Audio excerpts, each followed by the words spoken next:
I am today joined by one of the rare chief ministers of the Congress party. Not many chief ministers are left of the Congress party in this country. In fact, after this elections, fortunately, unfortunately, Mr. Sukhu, you are the only chief minister of the Congress party in the entire North India. अब आप ये बताइए सुखू जी मुझे कि इस पूरे माहौल में और इस समय जो राजनीतिक हवा चली है उसमें आप इकलौते मुख्यमंत्री, जैसे मैंने कहा, नॉर्थ इंडिया में, एक तरह से बड़ी जिम्मेदारी है आपके ऊपर। और हम एक साल के बाद मिल रहे हैं, एक साल अब आपकी सरकार को तकरीबन हो गया है। पिछली बार जब हम मिले थे तब आपने नया नया चार्ज संभाला था। आपको क्या लगता है कि आपकी सरकार की परफॉर्मेंस अब तक की कैसी रही है कि आप लोकसभा चुनावों में अपनी पार्टी के लिए कुछ बड़ा डिलीवर करने की उम्मीद कर सकते हैं? देखिए, किसी भी स्टेट में मुख्यमंत्री कम हो सकते हैं, लेकिन कांग्रेस की विचारधारा पूरे हिंदुस्तान में, पूरे भारतवर्ष में है। ये कुर्सी जो मुख्यमंत्री की मुझे मिली तो तकरीबन 1 वर्ष हो चुका है। हमारे पोजीशन की, हमारे सरकार की इकोनॉमिक कंडीशन जो थी वो अच्छी नहीं थी, और उस इकोनॉमिक कंडीशंस के अंदर आपको कार्य करना है। हमने सबसे पहला अपनी जो गारंटी दी थी, सरकारी कर्मचारी अधिकारियों को ओल्ड पेंशन स्कीम दी। उस ओल्ड पेंशन से हमने जो सरकारी कर्मचारी और अधिकारी है उनका बुढ़ापा सुरक्षित किया। ये हमने कोई राजनीतिक लाभ के लिए नहीं दी। हमारी सरकार तो बन चुकी थी। हम चाहते तो विधानसभा चुनाव से पहले भी इस ओल्ड पेंशन स्कीम को लागू कर सकते थे। लोकसभा चुनाव से पहले नहीं, ओल्ड विधानसभा चुनाव से पहले भी कर सकते थे। पहले ही कैबिनेट में हमने ओल्ड पेंशन स्कीम दी। उद्देश्य क्या था? उद्देश्य था कि जिन सरकारी कर्मचारी और अधिकारियों ने हिमाचल प्रदेश में विकास की गाथा लिखी है, उनको सामाजिक सुरक्षा मुहैया करवानी है, उनके बुढ़ापे को सुरक्षित करवाना है। आर्थिक बदहाली के बाद भी हमने उसको दिया, और आज 1,36,000 सरकारी कर्मचारी उस पेंशन का लाभ उठा रहे हैं। राजस्थान में भारतीय जनता पार्टी की सरकार आई, पहली कैबिनेट में ओल्ड पेंशन स्कीम को वापस ले लिया गया, लेकिन हमने नहीं किया, क्योंकि वेलफेयर स्टेट में जो राज्य को के विकास में सहयोग देते हैं, आपका दायित्व उनका बुढ़ापा सुरक्षित करने का भी है। सुखू जी, आपने ये पहले भी कहा था मुझसे, मैंने आपसे कहा था उस समय कि इकोनॉमिस्ट कहते हैं कि ये एक तरह का बर्डन होगा स्टेट के फाइनेंसेस पर। आपने कहा था इकोनॉमिस्ट तो बहुत बातें कहते हैं, मुझे राज्य का, लोगों का वेलफेयर भी देखना है। उस बात से बहुत सारे लोगों का इत्तेफाक हो सकता है, बट आपने कहा कि बीजेपी वो ओल्ड पेंशन स्कीम हटा रही है और आप लगा रहे हैं, लेकिन उसके बावजूद भी कांग्रेस की सरकारें तो नहीं बन पा रही हैं। सुखू जी, छत्तीसगढ़ में भी यही हुआ। देखिए, कांग्रेस की सरकार बने ना बने ये महत्व नहीं है। लोकतंत्र जिंदा रहना चाहिए, ये महत्व है। अब कांग्रेस की सरकार नहीं बन पा रही है तो दूसरे जो रीजनल पार्टी है उनकी सरकारें बन रही हैं, पर प्रिंसिपल ओपोजिशन पार्टी आज भी मुझे बता दीजिए पूरे हिंदुस्तान में कांग्रेस ही है। वो ठीक है कि हमारी सरकारें कई जगह सत्ता में थी, नहीं रही, तो भारतीय जनता पार्टी भी एक समय बहुत कम उनके सांसद होते थे, आज उनके सांसदों की संख्या बढ़ी। तो ट्रांजिशंस है, ये डेमोक्रेसी में ट्रांजिशंस होता रहता है। लोग सुनते हैं, विचार करते हैं, वोट डालते हैं, कई जगह सरकारें बनती है, कई जगह सरकारें गिरा दी जाती है, बनी सरकारें भी गिरा दी जाती है।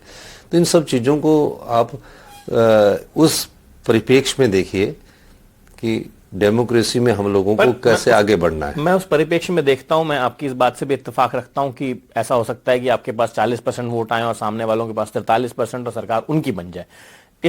इसमें भी कोई दो राय नहीं हो सकती। बट सुखू जी, अल्टीमेटली ये तो आप इस बात से, तो आप जैसा आदमी तो कम से कम गैर इत्तेफाकी नहीं रख सकता, क्योंकि आप सारी जिंदगी ताउम्र आपने एक नॉर्मल छोटे से पॉलिटिकल वर्कर के तौर पे अपना करियर शुरू करके, स्टूडेंट पॉलिटिक्स से अपना करियर शुरू करके आप मुख्यमंत्री की, जो कि देश में और राज्य में तो सबसे ऊपर, पर देश में भी चुनिंदा कुर्सियों में से, राजनीतिक कुर्सियों में से एक है, तक पहुंचे हैं। तो सुखू जी, पॉलिटिक्स तो असल में अल्टीमेटली कहीं ना कहीं सरकार बनाने के लिए की जाती है ना। अपनी विचारधारा का भी आप प्रोपोगेट तभी कर सकते हैं। बिल्कुल की जाती है। पार्टी की विचारधारा सरकार बनाने में भी सामर्थ्य होती है और विपक्ष के में भी सामर्थ्य होती है। कई बार सरकारें बनती है, कई बार सरकारें नहीं बनती है। तो ये पर बनी हुई सरकारें गिर जाती हैं। नहीं, आपका कहना है कि बनी हुई सरकारों को गिरा दिया जाता है। गिर नहीं जाती, गिरा नहीं दिया पर जाता। राजस्थान में, छत्तीसगढ़ में तो कोई सरकार नहीं गिराई। नहीं, उसमें लोगों ने हमारे पक्ष में वोट नहीं दिया। क्या कारण थे? तो लोगों ने हटाई आपकी सरकार। नहीं, वो हम लोगों ने हमारे पक्ष में क्यों मत नहीं दिया, उसकी जानकारी तो वहाँ के जो राज्य स्तरीय नेता है उनको होगी ना। मैं तो ये बात एक ब्रॉडली डेमोक्रेसी के परिपक्ष में बोल रहा हूँ।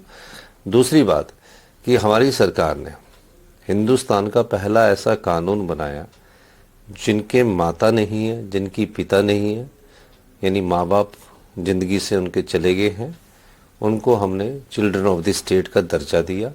और उस कानून को बनाने वाला हिमाचल प्रदेश पहला राज्य बना। ये भी सामाजिक दायित्व एक राज्य का सरकार का है।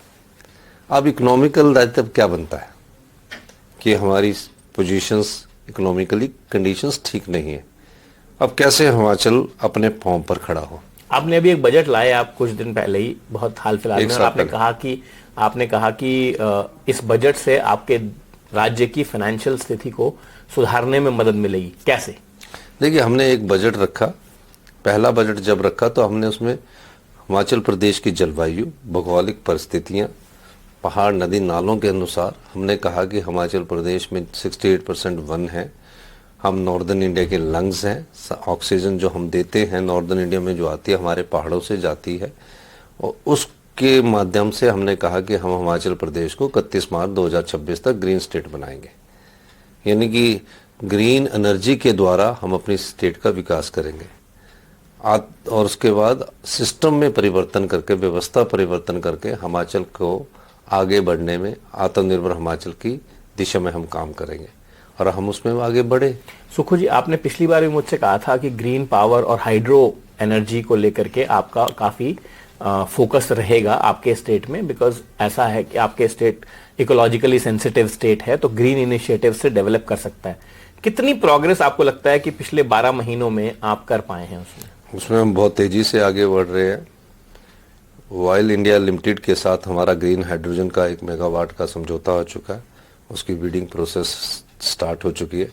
हिमाचल ही हिंदुस्तान में पहली स्टेट होगा जो ग्रीन हाइड्रोजन से अपना पहला पावर प्रोजेक्ट लगा रहा है और ग्रीन हाइड्रोजन 1 मेगावाट का पावर प्रोजेक्ट लगा रहा है। दूसरा, सोलर एनर्जी में हम जा रहे हैं, हाइड्रो में हम जा रहे हैं और निश्चित तौर पर हमारे लिए ये बहुत बहुत कार्य करने की भी जरूरत है कि हमें आत्मनिर्भर हिमाचल बनाने के लिए हाइड्रो को एक्सप्लॉइट करना पड़ेगा। और एक और सुखू जी, आपने अपने शुरुआती प्रॉमिसेस में ये बात कही थी, वो बात ये थी ओपीएस वाली, उसके साथ साथ जुड़ी हुई बात थी गवर्नमेंट जॉब्स को लेकर के। तो अभी आपके यहाँ के एक एमएलए हैं राणा जी, वो बड़े नाराज हो गए, उन्होंने चिट्ठी लिख दी आपको और कहा कि साहब सरकारी नौकरियां नहीं मिल रही हैं लोगों को। नहीं, वो चिट्ठी उन्होंने सरकारी नौकरियों से संबंधित लिखी है, उनका दायित्व भी बनता है। अगर लिखते तो कोई फर्क नहीं है, पर जनता को पता है कि वहाँ कितनी सरकार में रोजगार निकलते हैं, रोजगार एडवर्टाइजमेंट के द्वारा निकलते हैं। ये 20,000 नौकरियां हमने एक साल में पैदा कर दी छोटी सी स्टेट में, तो निश्चित तौर पर आप कह सकते हैं कि नौकरियों के जो सरकारी क्षेत्र में उसमें तो 20,000 मिल रही है, बाकी रोजगार और भी क्षेत्रों में मिल रहा है। तो मतलब आप कह रहे हैं कि गवर्नमेंट जॉब्स का जो प्रॉमिस था आपका, उस पे सरकार ने नहीं, हमारी गवर्नमेंट जॉब का ये प्रॉमिस नहीं था। हमारा था कि हम 1 लाख रोजगार हर साल पैदा करेंगे। रोजगार, ये नहीं कहा था कि सरकार में, हमारी तो इतनी जनसंख्या नहीं है, 75 लाख की हमारी जनसंख्या। हम बोल रहे हैं कि हम 1 लाख देंगे तो 5 लाख लोगों को तो कोई भी राज्य सरकार रोजगार नहीं दे सकती ना। अच्छा, फाइनेंशियल कंडीशंस की बात करें सुखू जी, तो एक लगातार आपका टसल सा चलता रहता है, जो कि और राज्यों ने भी कहा है, आपके साथ में पंजाब ने भी वहां एटलीस्ट नॉर्दर्न बेल्ट में लगाया कि हिमाचल को जो उसके ड्यूज हैं, जो सेंटर से ड्यूज मिलने चाहिए थे, वो ड्यूज नहीं मिल रहे हैं। हाँ, बिल्कुल सही कहा उन्होंने। कुछ जगह कट लगा है, क्या केंद्र सरकार की मजबूरियां रहेगी। और निश्चित तौर पर हमारी एक्सटर्नल बोरिंग जो थी, जो पहले अनलिमिटेड थी, उसमें उन्होंने कैपिंग कर दी है। और जो हमारे कैपिटल एक्सपेंडिचर होने थे तो वहाँ थोड़ी हमारी कमी आई है।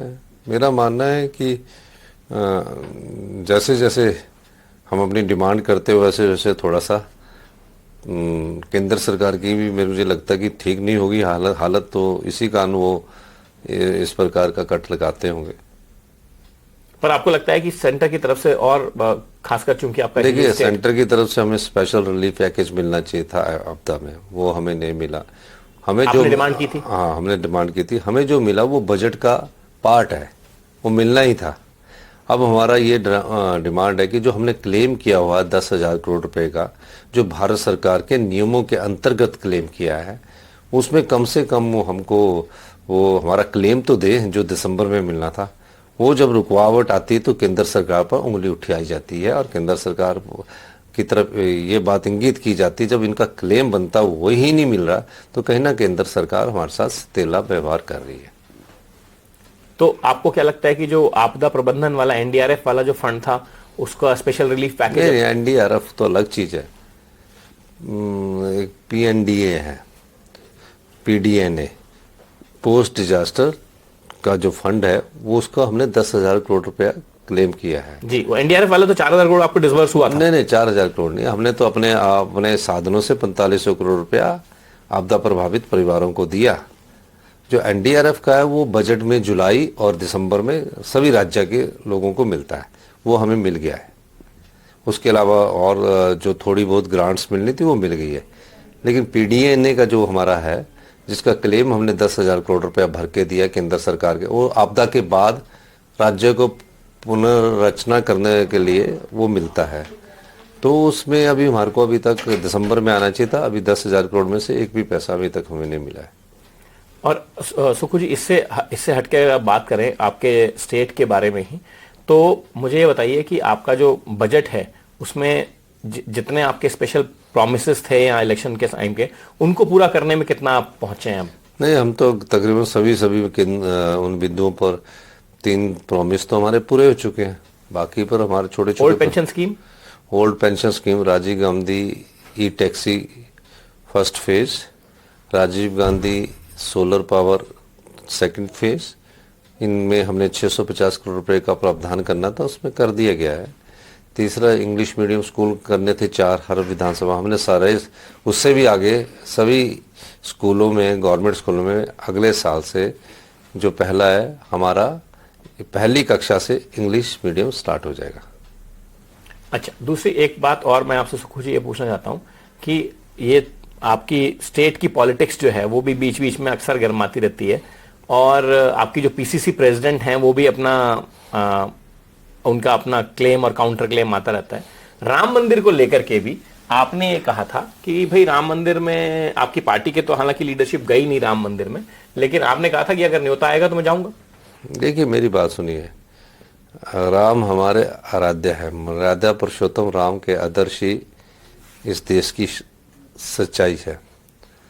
राम हमारी संस्कृति की अंग है, और राम, हम सुबह भी राम के नाम पर पूजा करते हैं और शाम को भी अपने मंदिर में जाके राम का नाम ही लेते हैं।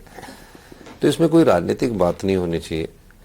कि मैं अगर राजनीतिक बात करूं कि केंद्र सरकार ने प्राण प्रतिष्ठा के समय आधे दिन की छुट्टी की और हिमाचल प्रदेश सरकार ने पूरे दिन की छुट्टी की, तो राजनीतिक दृष्टिकोण नहीं था। हमने कहा कि जो जाना चाहता जाइए, वो एक हमारी आस्था के केंद्र बिंदु है, तो कोई भी आदमी जाना चाहे तो उसमें उसको रिस्ट्रिक्शन नहीं होनी चाहिए, जाना चाहिए। और हम लोग भी आगे राम मंदिर जाएंगे, इसमें कोई दो राय तो है नहीं।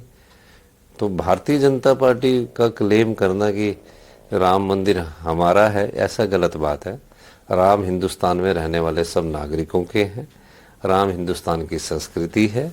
तो इस दृष्टि से हमें आगे बढ़ना चाहिए, इसका राजनीतिकरण नहीं करना चाहिए। तो आपकी पार्टी ने भी ना जाके एक तरह से राजनीतिकरण की, आपकी लीडरशिप नहीं गई? हमारी उनका कहना, राहुल गांधी जी ने कहा कि बीजेपी ने इसको अपना फंक्शन बना लिया, हमारे लिए संभव नहीं। हमारी पार्टी इसलिए नहीं गई क्योंकि बीजेपी के लोग उनको बुला रहे थे कि आप आइए राम मंदिर में। अभी उनके कई नेता गए, हमारे कहाँ पर कांग्रेस पार्टी के। तो ये आने वाले समय में हम इस प्रकार से राम मंदिर को हम राजनीति का अखाड़ा नहीं बनाना चाहते। राम हमारे आदर्श है, राम हमारे आराध्य है, सुबह शाम हम राम की पूजा करते हैं। और ये मुझे बताइए सुखू जी कि आपकी वहां पार्टी में भी, जिसके बारे में बात कर रहा था मैं, इंटरनल डिसेंट की जो बात, नहीं, कभी नहीं, ऐसा ज़्यादा नहीं है, कोई चिंता ना करिए। 40 में से 40 हमारे विधायक है, पूरे ठीक है, चिंता ना करिए। तो आपको लगता नहीं कि नहीं रानी नहीं, वो नहीं कहते, वो छोटी सी बात को इतना बड़ा बना देते हैं। वो बेचारे तो, हमारी पीसीसी प्रेसिडेंट तो कभी ऐसे कहती नहीं। वो कहते किस ढंग से उनकी बात को फ्लरिश कर देते अखबार में, ये गलत बात है, उनका इंटेंट समझना चाहिए। तो मिस रिपोर्टिंग हो जाती है? हाँ, कई बार देखा मिस रिपोर्टिंग की, प्लांट रिपोर्टिंग हो जाती है। मैं फिर वापस आपके स्टेट के डेवलपमेंट की तरफ आता हूं सुखू जी। एक बड़ा आपने कहा हाइड्रो इलेक्ट्रिक पावर या ग्रीन पावर की बात अगर हम करें तो वो हो जाती है। उसमें मुझे ये बताइए कि अभी पीछे जब फ्लड्स आई थी और डिजास्टर था, तो उसमें उस समय में भी काफी ऐसा डिस्ट्रक्शन हुआ स्टेट में कई जगहों पे, शिमला में भी हुआ और कई और जगह पे भी हुआ, जिसको लेके बड़े कंसर्न उठने शुरू हो गए कि भाई हाइड्रो इलेक्ट्रिक प्लांट या हाइड्रो इलेक्ट्रिक प्रोजेक्ट्स कहीं ज्यादा इकोलॉजिकल सेंसिटिव जोन्स में तो नहीं जा रहे हैं? नहीं नहीं नहीं, और कहीं इसकी वजह से, क्लाइमेट चेंज की वजह से ज्यादा डिस्ट्रक्शन तो नहीं हो रहा है? देखिए, डिस्ट्रक्शन तो क्लाइमेट चेंज के कारण हो रहा है, और डैम के कारण वेपोरेशन होती है। गर्मी में जब वेपोरेशन होती है तो कहीं ना कहीं थोड़ा बहुत क्लाउड बर्स्ट होते हैं, और जब क्लाउड बर्स्ट होता है तो फिर तबाही होती है। पर कुछ जगह डैम का पानी रेगुलेट नहीं है, और जब डैम भर जाते हैं तो वो गेट खोल देते हैं, फिर उसके से भी डिस्ट्रक्शंस लोअर पार्ट ऑफ में होती है, हिल में नहीं होती, निचले में होती है। तो ये भी कई कारण हैं, लेकिन मैं कह सकता हूँ कि आज की दृष्टि से क्लाइमेट चेंज का असर होना शुरू हुआ है। आज हिमाचल में हुआ है, आने वाले समय और प्रदेशों में भी ये देखने को मिलेगा। तो इसको लेकर के आपके डिस्कशंस, अब इसको तो ये ऐसी समस्या है कि आप एक राज्य के तौर पे तो रोक पाएंगे नहीं, ये तो आपको पूरा नेशन वाइड एक्शन प्लान इसके ऊपर कुछ हो, और इसकी वजह से क्लाइमेट चेंज का इम्पैक्ट, जैसे कि अब कई जगह ये बात है कि बर्फ जो है वो कम गिर रही है, उसकी वजह से आपके एप्पल प्रोडक्शन पे फर्क पड़ेगा या और नहीं, ऐसा नहीं है। बर्फ जो पहले दिसंबर जनवरी में गिरा करती थी, आजकल उसने नया रूप अपना लिया है, वो फरवरी में गिरना शुरू हो चुकी है। पहले कई जगह जनवरी में बहुत कम बर्फ गिरती थी शिमला में, आजकल बहुत बर्फ गिर रही है फरवरी में। पिछले कल भी मैं जब चलने वाला था तो बहुत बर्फ गिरी थी, ऐसा नहीं है। तो कहीं ना कहीं जब बर्फ नहीं गिरती है तो एप्पल पर भी फर्क पड़ता है, और हमारी इकॉनमी में भी थोड़ा बहुत फर्क पड़ता है, क्योंकि एप्पल की हमारी एक बहुत बड़ी इकॉनमी है। तो निश्चित तौर पर कहीं ना कहीं जब बदलाव आता है तो कुछ ना कुछ नुकसान जरूर होता है। बट उसको लेके एक फिर कोई एक्शन प्लान आपको चाहिए होगा? बिल्कुल, एक्शन प्लान हमने बनाया है।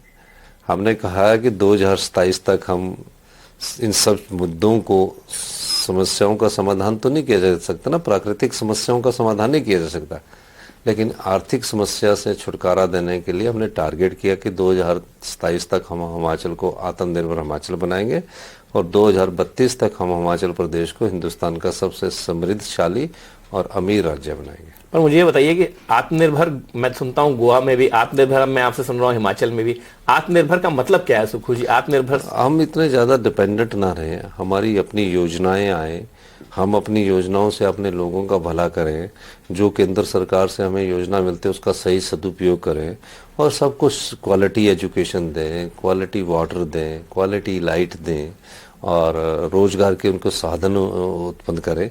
ये सब चीज़ें आत्मनिर्भर हिमाचल की ओर इंगित करती है, और गुड गवर्नमेंट के लिए गुड गवर्नेंस का होना जरूरी है। तो हमारी गवर्नेंस भी अच्छी है, अच्छे शासन के लिए अच्छे प्रशासन का होना जरूरी है। तो दोनों चीज़ों में हम काम कर रहे हैं, और निश्चित तौर पर हम कह सकते हैं कि हमारे यूथ को रोज़गार मिले, हमारी एजुकेशन का सिस्टम में जो हम क्वालिटी एजुकेशन है वो जो निचले स्तर तक पहुंच रही है उसमें अच्छा आए, सोच बने, किसान किस आय बढ़े, और जो मजदूर है उसको रोजगार के अवसर पैदा होते रहे।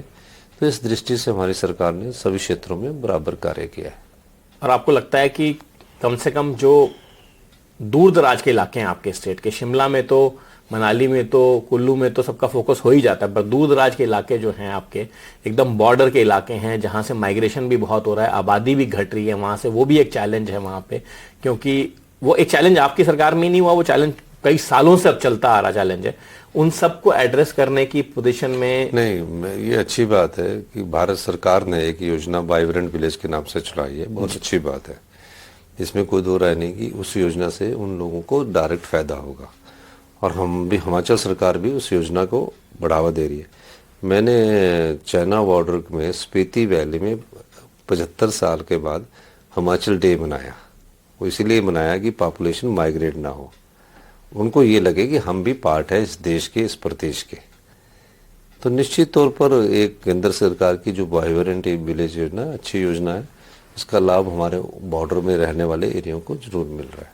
सुखू जी, इस पे मैं आपसे एक सवाल पूछता हूं कि वो जो चैलेंजेस हैं वो कुछ इस तरह के चैलेंज हैं कि अब आबादी वहां भी घट रही है, बच्चे जो हैं वो भी वहां नहीं रहना है, उनको भी शहरों में जॉब्स करने हैं, उनको भी पढ़ाई के लिए अपने हायर एजुकेशन इंस्टीट्यूशन में जाना है। तो ये बड़े प्रैक्टिकल से चैलेंजेस हैं किसी भी इस तरह की दूर दराज या अलग थलग पड़ी हुई जगह के, चाहे वो अरुणाचल में हो, चाहे वो हिमाचल में हो, चाहे वो उत्तराखंड में हो। देखिए, तो आपको लगता है कि भारत सरकार की एक ये योजना, वाइब्रेंट विलेज योजना, या आप स्टेट गवर्नमेंट्स का इनिशिएटिव, इनकी वजह से आप उस पॉपुलेशन के एक्सोडस को रोक पाएंगे? देखिए, एक चीज मैं बताऊं, इतिहास के पन्ने पलट कर देख लीजिए, माइग्रेशन होता रहा है।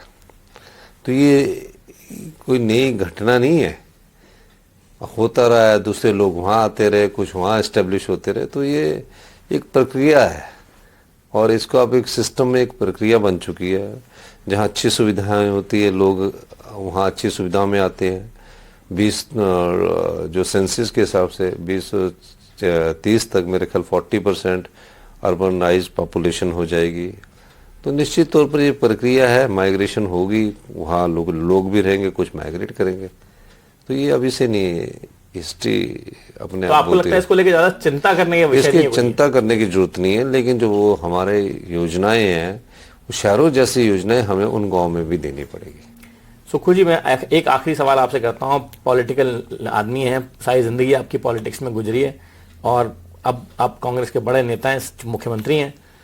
प्रधानमंत्री कल पार्लियामेंट में बोल रहे थे, और बीजेपी के बाकी लोग भी बराबर बोलते हैं कि कांग्रेस पार्टी जो है वो पॉलिटिक्स करने में इंटरेस्टेड नहीं है, और शायद इस बार के लोकसभा चुनाव में जो नतीजे आएंगे वो पहले से भी खराब आएंगे आपके लोगों के लिए। क्या आपको लगता है कांग्रेस पार्टी इतनी मेहनत कर रही है कि वो लोगों का विश्वास दोबारा से जीत सके, कम से कम अपनी संख्या को इंप्रूव कर सके? ये निश्चित तौर पर वो तो बीजेपी जो सत्ता पक्ष है वो तो अपनी बात रखेगा, अपना माहौल बनाएगा, लोगों के बीच में वो बात डाली जाएगी जिससे लोगों को लगेगी हाँ ये हो सकता है। हम अपनी बात रखेंगे। ये तो अभी चुनाव का बिगल जब बजेगा उसके बाद स्थिति स्पष्ट हो सकती है, किस राज्य में कौन से मुद्दे हावी होते हैं, किस राज्य में कौन सी बात को लेकर मुद्दा बनता है। तो ये सब चीजें तो राजनीतिक दृष्टिकोण से चुनावों के कोड ऑफ कंडक्ट लगने के बाद से आकलन किया जा सकता है। अभी तो माहौल बनाने का जो सिलसिला है कि राम मंदिर के बाद हम माहौल बना रहे हैं, पार्लियामेंट में माहौल बन रहा है कि कांग्रेस कुछ नहीं है, हम जो लोग कर रहे हैं वही है। तो ये इनकी एक रणनीतिक सोच है। और आपकी? हमारी सोच, हमारे अपने मुद्दे हैं, हम उन मुद्दों को लेकर उनके पास जाएंगे, उनको काउंटर करेंगे। तो निश्चित तौर पर जब लोकतंत्र में पक्ष और विपक्ष दोनों अपने अपने मुद्दों को जनता को आकर्षित करते हैं, उसके बाद ही हम आगे बढ़ सकते हैं। सुखू जी, आपने दिल्ली में समय निकाला एनडीटीवी से बात करने के लिए। Thank you very much for speaking to NDTV. Thank you for coming on the platform, and thank you from all the viewers side. Thank you very much. Thank you.